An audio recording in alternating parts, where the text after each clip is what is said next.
મિત્રો, ઘણા લોકો માને છે કે ડિસિપ્લિન એટલે કડક નિયમો, પરંતુ હકીકતમાં ડિસિપ્લિન એટલે પોતાના પ્રત્યેનો આદર, સેલ્ફ રિસ્પેક્ટ.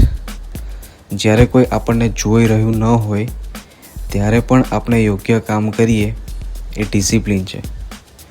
સવારે અલાર્મ વાગે અને મન કહે થોડું વધુ સૂઈ જાઉં, પણ આપણે ઉઠી જઈએ એ સેલ્ફ રિસ્પેક્ટ.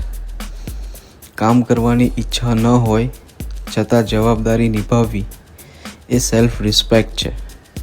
શરીરને નુકસાન કરતી આદતો છોડીને સ્વસ્થ જીવન પસંદ કરવું એ સેલ્ફ રિસ્પેક્ટ છે. યાદ રાખીએ, જે વ્યક્તિ પોતાને આપેલા વચનો પાળે છે, દુનિયા પણ તેના વચનો પર વિશ્વાસ કરવા લાગે છે. આત્મવિશ્વાસ બહારથી નથી આવતો, એ રોજિંદી ડિસિપ્લિનમાંથી જન્મે છે. આજે એક નિર્ણય લઈએ, હું મારા સપનાઓનો આદર કરીશ, એટલે જ હું ડિસિપ્લિન રાખીશ. કારણ કે ડિસિપ્લિન કોઈ સજા નથી.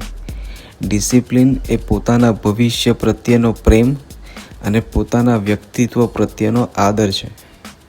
ડિસિપ્લિન બરાબર રિસ્પેક્ટ, અને રિસ્પેક્ટ ધરાવનાર વ્યક્તિને સફળ થવાથી કોઈ રોકી શકતું નથી.